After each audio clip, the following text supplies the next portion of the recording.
Nilinaw natin sa Director ng Legal Service, hindi pa po nagko-convene ang NCB-PCTC kaugnay ng pag-i-implement ng ICC warrant po. Meaning po, wala pang specific na direct na kautusan sa Philippine National Police para po siya ay arrest. No order yet to arrest Senator Bato de la Rosa. This was the PNP stand on the former PNP chief turned lawmaker who is currently seeking refuge at the upper chamber building. That's after NBI agents tried to arrest him on Monday, May 11.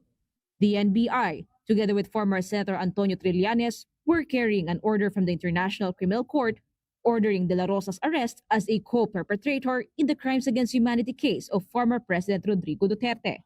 The Philippine National Police, however, said the local bureau of the International Criminal Police Organization, or Interpol, has yet to coordinate with them regarding the arrest warrant against De La Rosa, which the police force said is ready to implement once it comes out.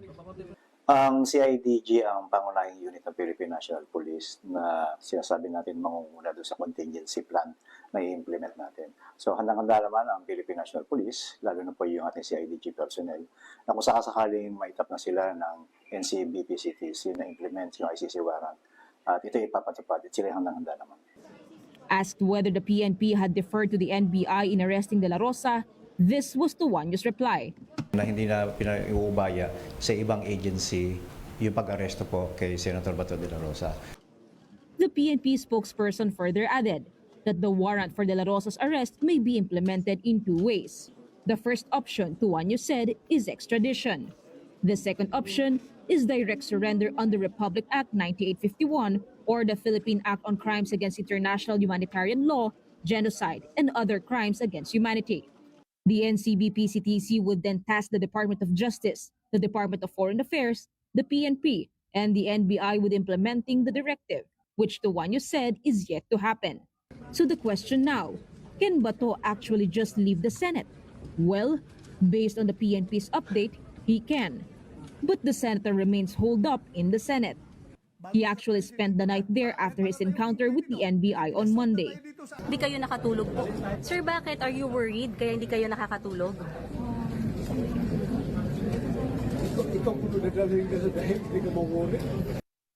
Currently, De La Rosa's camp is exhausting all legal remedies to prevent his arrest. There is a petition filed before the Supreme Court where De La Rosa is seeking protection from the ICC warrant. His lawyers continue to argue that only a local court can issue a warrant for the senator. The SC, they say, needs to clarify this. It is very important so that the tension would be at least stopped or at least lessened.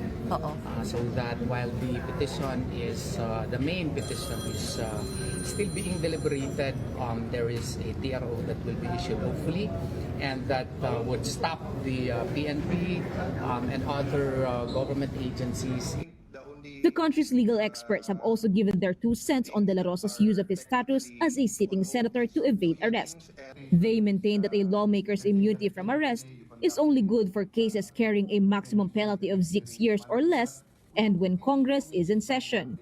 Former Integrated Bar President Domingo Cayosa says De La Rosa's only option is to surrender.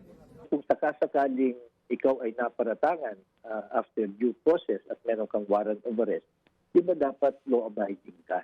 Lawmaker ka, huwag kang maging lawbreaker.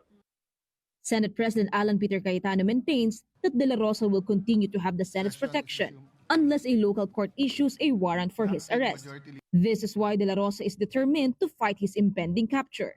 Senator Bato reiterated that he is willing to face the charges against him, but in a Philippine court.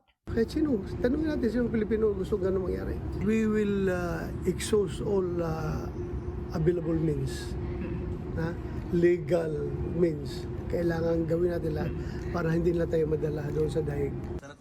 An emotional De La Rosa even went as far as to ask President Bongbong Marcos not to surrender him to the ICC. Hindi lang para sa akin, kundi para na rin sa lahat ng mga Pilipino na malagay sa ganitong sitwasyon. Tao lang ako. Hindi ako robot. Hindi ako makina.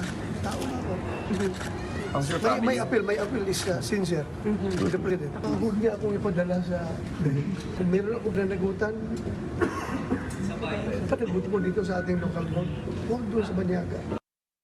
kapatid mobile journalist Mary Mon Reyes, we are One News.